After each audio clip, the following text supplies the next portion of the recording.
मैं देवानंद पब्लिक 24 से आज राष्ट्रपति चुनाव हो रहा है। आज विधानसभा में भी, हमारे झारखंड विधानसभा में भी गहमा गहमी बहुत सारे अभी तक एमएलए वगैरह आ चुके हैं, लेकिन जो बीजेपी के एमएलए हैं, मतलब एनडीए जो घटक है, वो साफ तौर पर द्रौपदी मुर्मू जी के पक्ष में है और जेएमएम के और जो इनके साथ जो है कांग्रेस वगैरह, ये लोग यशवंत सिन्हा जी के पक्ष में हैं। लेकिन कहीं न कहीं ये लगता है कि द्रौपदी मुर्मू जी का जीत सुनिश्चित है, क्योंकि जो आंकड़ा है, वोट का जो आंकड़ा है, वो आंकड़ा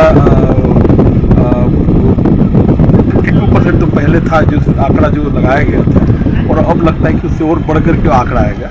इसलिए मैं जहाँ तक मैं समझता हूँ और जहाँ तक मुझे और सबसे जो पता चला और लोगों से बात चली, जिन्होंने बीजेपी के लोग बोले हैं, जिससे लगता है कि उनका तो जीत सुनिश्चित है ही।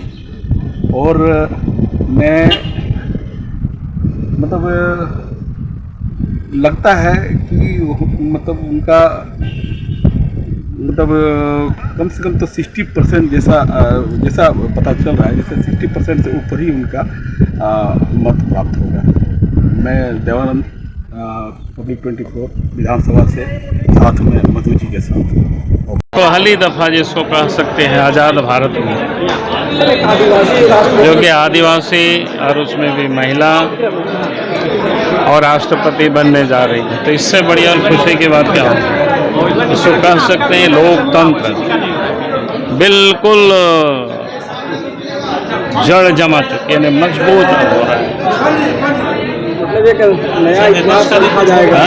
विपक्ष से भी कुछ मिलेगा, उम्मीद है क्या? बिल्कुल मिलेगा भाई, सबों से मिलेगा। हम लोगों ने सबसे आग्रह किया है। सर, आजकल अंतरात्मा शब्द बहुत ज़्यादा प्रचलित हो रहा है, अंतरात्मा की आवाज़ खूब सुना जा रहा है। देखिए, अंतरात्मा की आवाज़ तो तब लोग बोलते हैं जब भरोसा डिग जाता है आदमी के।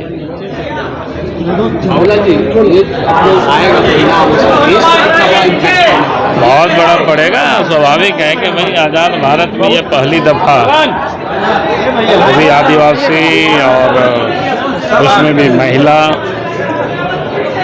और झारखंड से उनका जुड़ाव रहा है, क्योंकि यहाँ 6 वर्षों तक राज्यपाल भी रही है। और मैंने कहा कि भाई लोकतंत्र जो समाज के सबसे अंतिम पायदान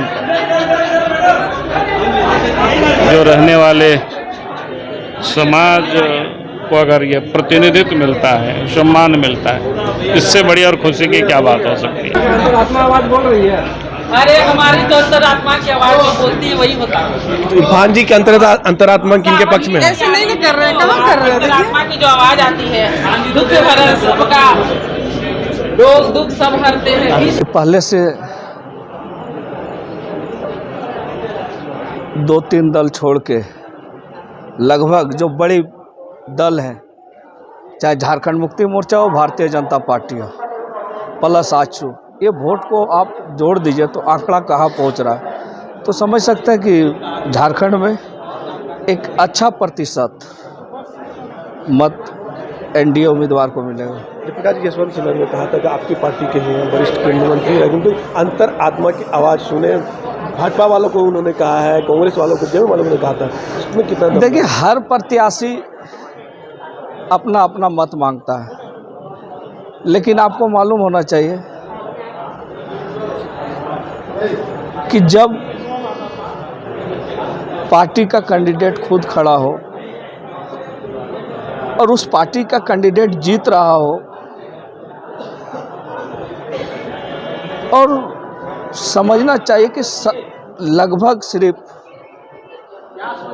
सर्टिफिकेट बाकी है मिलना, शपथ लेना बाकी है। वो पहले ही द्रौपदी मुर्मू जी चुनाव जीत चुके थे। निश्चित रूप से कोई अंतरात्मा की आवाज़ से नहीं निकला हूँ।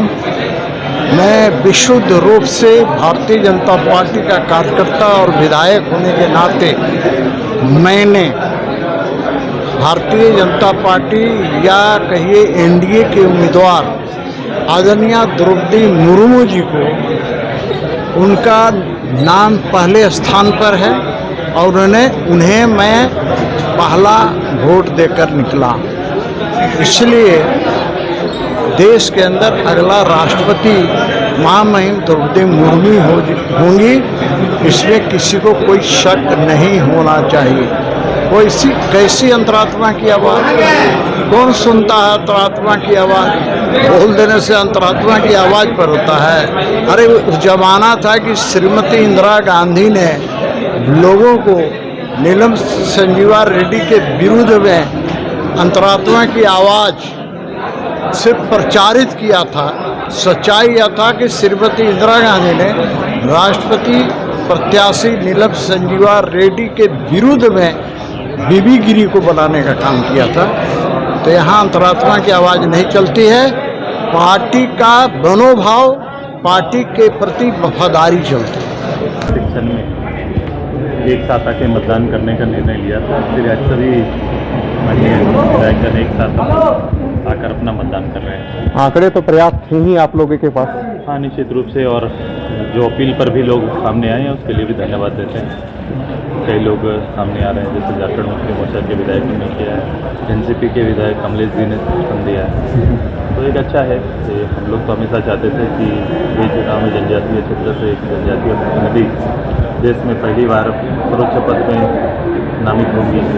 तो अच्छा ये रहता कि हम लोग सब एकजुट होकर एक मत से उनको वहाँ स्थापित करते हैं, तो एक कीर्तिमान स्थापित करते हैं। सर, कांग्रेस की भी की अपील की, अस्मिता का जो नारा दिया गया वो यशवंत सिन्हा के आगे ज़्यादा मजबूत नजर आया क्या चुनाव में? नहीं, किसी व्यक्ति विशेष या चुनाव द्वंद्व या दलीय द्वंद्व को किनारे करके भारत की लोकतांत्रिक छवि को विश्व स्तर पर स्थापित करने का एक मौका भी है ये। मैं उस दिन भी कहा था, आज भी दोहरा रहा हूँ, ग्लोबली भारत के इस लोकतंत्र जो विश्व का सबसे बड़ा लोकतंत्र है, उस लोकतंत्र अगर इस तरह से अपने आदिम जाति जनजाति क्षेत्र से अगर कोई प्रतिनिधि आते हैं और देश के सर्वोच्च पद पर सर्वमान्य रूप से स्थापित होते हैं, तो देश की लोकतांत्रिक गरिमा बढ़ती है। हम लोग के लिए, पूरे देश के लिए, विशेषकर आदिवासी समुदाय के लिए ये गौरव की बात है कि आज